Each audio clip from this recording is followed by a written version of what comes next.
पढ़ रहे हैं, ये नर्सिंग थ्योरी से रिलेटेड है। इससे पहले हमने पढ़ा था ओरेम थ्योरी। ये है आइडा जीन ऑरलैंडो थ्योरी है, जिसका नाम था आइडा जीन ओरलैंडो। 1926 से लेकर इसकी जिंदगी 2007 तक थी। इसके अलावा 1947 में 1947 में इसने डिप्लोमा इन नर्सिंग किया था फ्रॉम न्यूयॉर्क मेडिकल कॉलेज से, और 1951 में bachelor of science in public health MPH किया था from ST John's University Brooklyn से।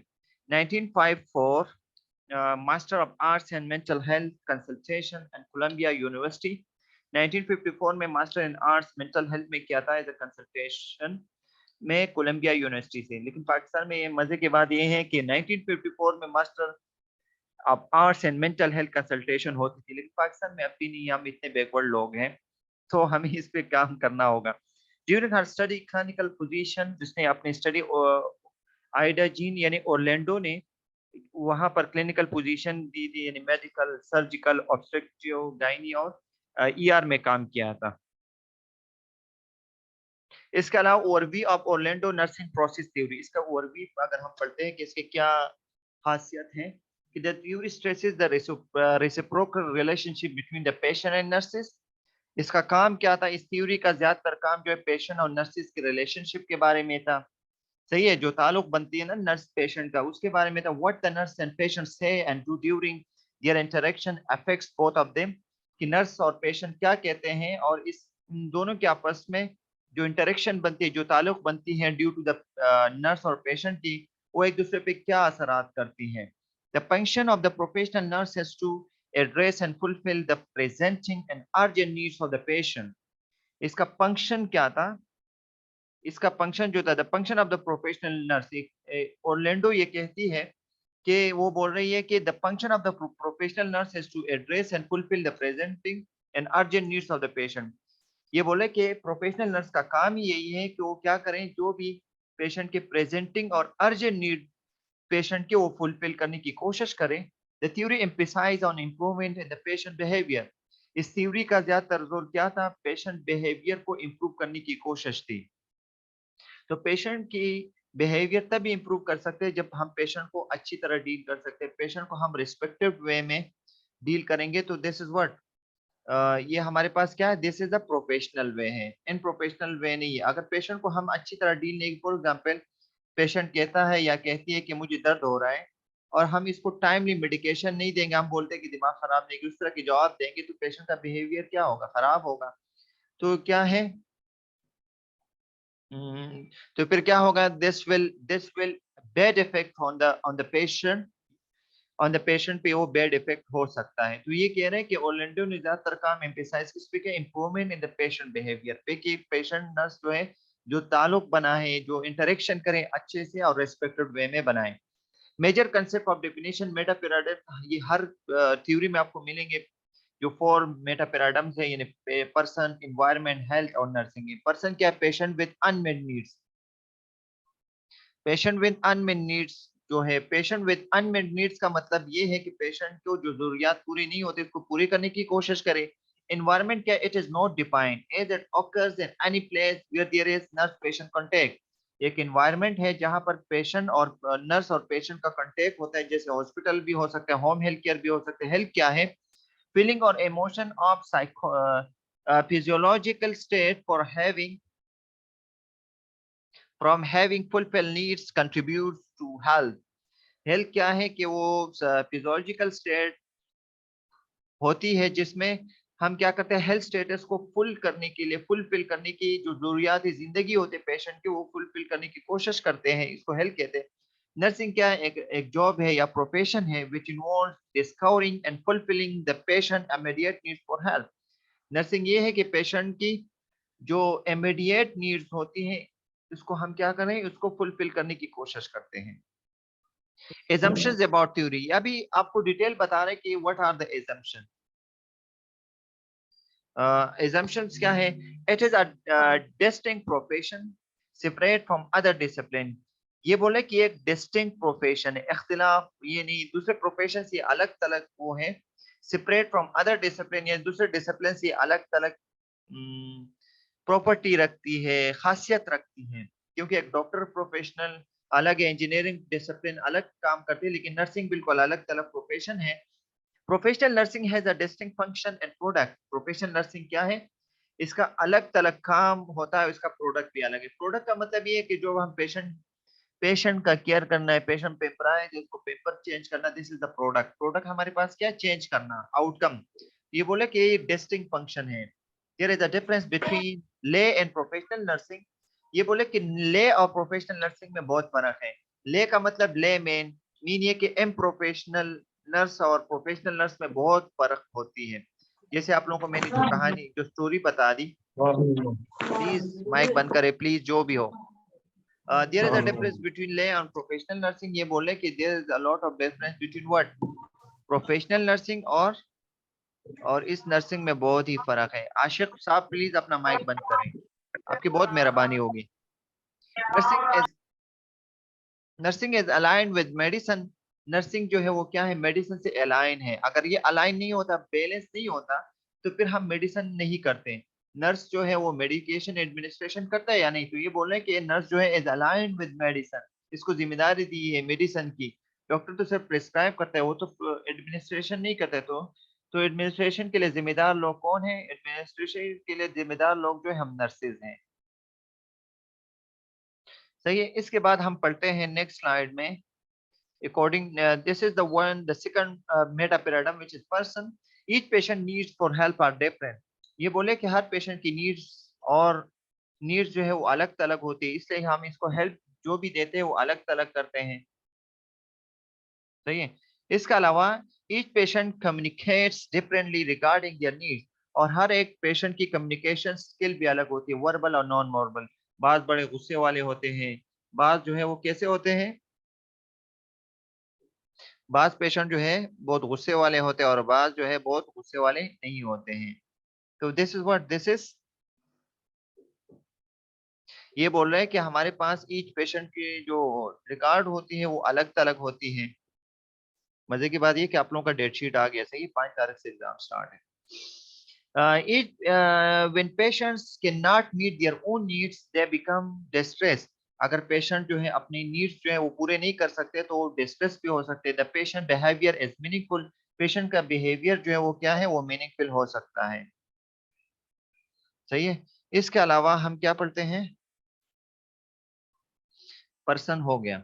इसके अलावा हम एजम्पशन अबाउट थ्योरी। नर्सेज क्या है? Nurses interactions with patients are unique and differ each time.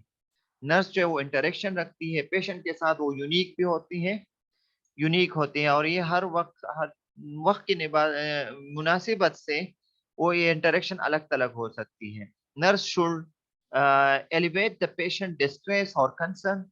Nurse को पेशेंट की डिस्ट्रेक्शन को और इसकी जो कंसर्न है, जो जरूरियात है, उस पर तवज्जो देना चाहिए।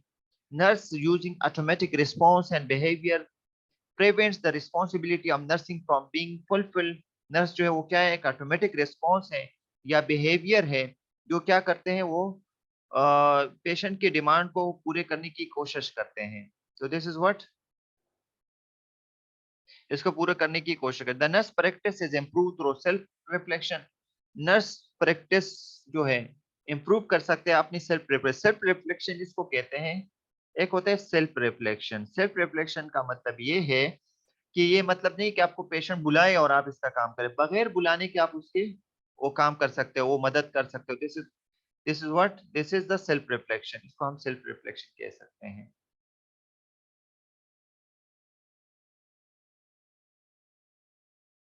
सही है। This is the assumption. आप लोग लेट आते हो फिर बोलते हो कयाम के क्लास समझ नहीं आते, ये हालात है आप लोगों की। Nurse patient situation. तो हमारे पास एक नर्स पेशेंट सिचुएशन के वो डायनेमिकली और कंस्टेंटली चेंज होते हैं। कंस्टेंटली चेंज का मतलब ये विद सिचुएशन बेस होती है। Phenomena of the nurse patient encounter represent a major source of nursing knowledge। फिर हमारे पास क्या है? नर्स पेशेंट सिचुएशन जो एक फिनोमिना है जिससे पेशेंट जो है वो क्या करते हैं? नर्स पेशेंट रिप्रेजेंटेशन देती है फॉरवर्ड। ये रिप्रेजेंटेशन हम on the base of nursing knowledge करते हैं। सही है। ये फिर इसके बाद क्या है? The nurse quick and immediate reaction as the patient distress. ये भी एजम्पशन में ये कह रहे हैं, अकॉर्डिंग टू ओरलैंडो, ये कहती हैं कि नर्स का अगर क्विक और इमीडिएट रिएक्शन होगा तो वो पेशेंट की डिस्ट्रेस को, वो पेशेंट की परेशानी को खत्म कर सकती है। सही है। The more competent and immediate reaction, the more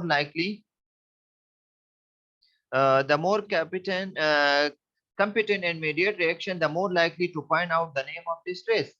ये बोले कि अगर इमीडिएट रिएक्शन के लिहाज से अगर मोर कंपिटेंट नर्स होगा या होगी तो क्या होगा, इसका जो नेचर ऑफ डिस्ट्रेस को वो आसानी के साथ मालूम करके इसकी परेशानी को दूर कर सकता है या कर सकती है। क्रिटिक क्या है? क्रिटिक का मतलब ये है कि ओरलैंडो थ्योरी जो है इसके बारे में जो राय है, जो रिफ्लेक्शन है, वो क्या है? क्रिटिक मीन सिंपल है, as it relates to the nursing process. ये थ्योरी जो है वो सिंपल है और हम इसको नर्सिंग प्रोसेस से रिलेट कर सकते हैं। Meet criteria for a middle range theory, जो मिडल रेंज की थ्योरी की जो क्राइटेरिया है वो भी मिल जाते हैं इस थ्योरी की वजह से। Inductive and logical and applicable to nursing practice, ये लॉजिकल है, सही है। और ये क्या है, हमारे पास एक इंडक्टिव रीजनिंग और डिडक्टिव होती है। हम क्या करते हैं, स्पेसिफिक टू ब्रॉड लेवल पे और लॉजिकल तौर पे हम इसको नर्सिंग प्रैक्टिसेस में इसका लॉजिक है, हम इसको अप्लाई कर सकते हैं आसानी के साथ ओरलैंडो थ्योरी को। ओरलैंडो थ्योरी के फ्रेमवर्क क्या है? सही है। इसके फ्रेमवर्क के लिए हमारे पास 5 इंटर रिलेटेड कंसेप्ट हैं। पहला कंसेप्ट आपको ये रट्टा लगाने पड़ेंगे कि द ऑर्गेनाइजिंग प्रिंसिपल और प्रोफेशनल नर्सिंग फंक्शन है। सही, एक ऑर्गेनाइजिंग प्रिंसिपल है और या प्रोफेशनल नर्सिंग फंक्शन है, ये एक खुसूसियत है ओरलैंडो थ्योरी का। दूसरा, प्रॉब्लमेटिक सिचुएशन और द पेशेंट प्रेजेंटिंग बिहेवियर। हम इससे क्या कर सकते, इस थ्योरी के द्वारा हम प्रॉब्लमेटिक सिचुएशन को आइडेंटिफाई करते हैं और पेशेंट की प्रेजेंटिंग बिहेवियर को भी हम आइडेंटिफाई करते हैं। द इंटरनल रिस्पॉन्स और इमीडिएट रिएक्शन, पेशेंट को जब स्टिमुलेशन मिलती है तो इसका इंटरनल रिस्पॉन्स या इमीडिएट रिएक्शन क्या हो सकता है। हम जैसे मैंने आपको मिसाल दी कि एक पेशेंट जब डिमांड करता है तो हमारा इमीडिएट रिएक्शन क्या हो सकता है। एलैबोरेटिव नर्सिंग प्रोसेस है और रिजोल्यूशन और इम्प्रूवमेंट है। तो ये these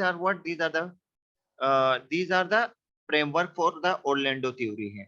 हमारे पास इधर नर्सिंग प्रोसेस में हमारे पास ये है assessment, planning, implementation, evaluation. Assessment क्या? Deliberative nursing process to validate the nurse direct and indirect observation.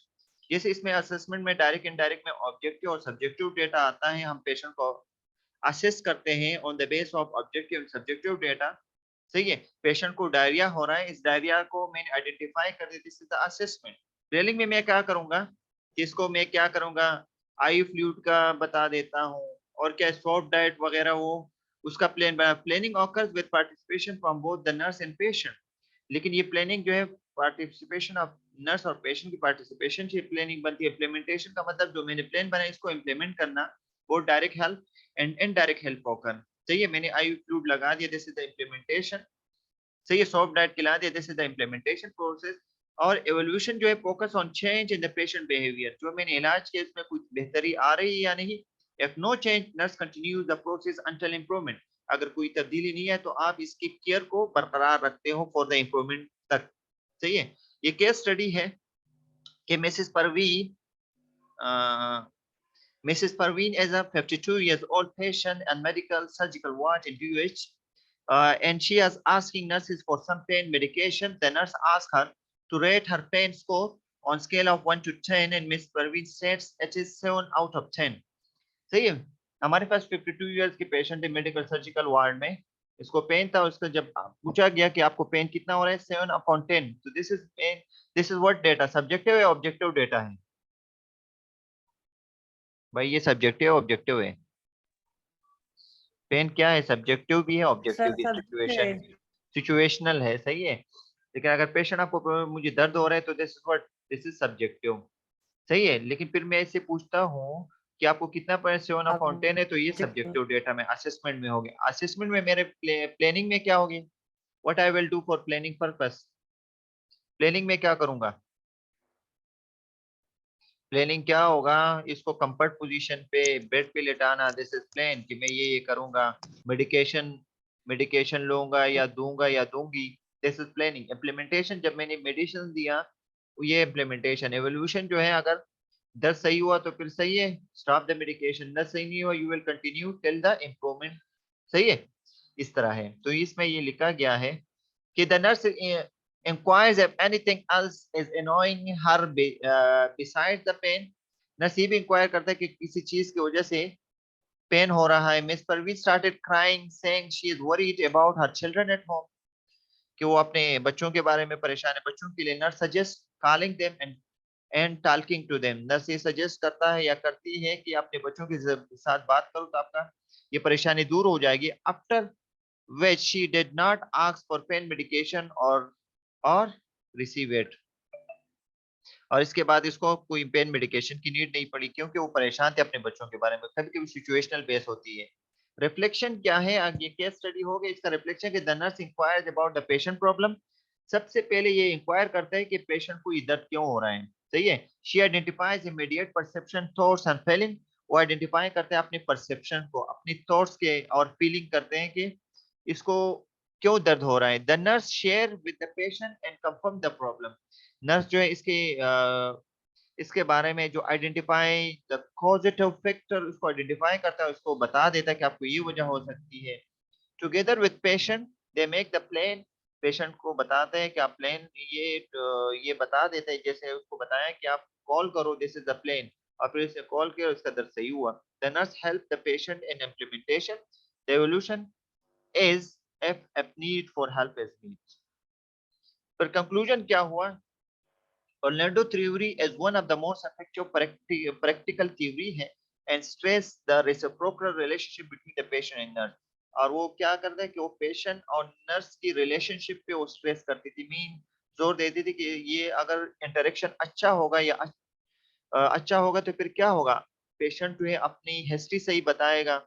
और जब हिस्ट्री सही बताएंगे, जैसे उसे बताया कि मुझे पेन, अपने बच्चे याद आ रहे हैं, तो उसको बताएगा आप कॉल करके आपका ये दर्द, आपकी परेशानी दूर हो सकती है। सही है। तो ये आपका ये डिसमिस हो जाता है। इसके साथ हम फिर दूसरी थ्योरी वो करते हैं।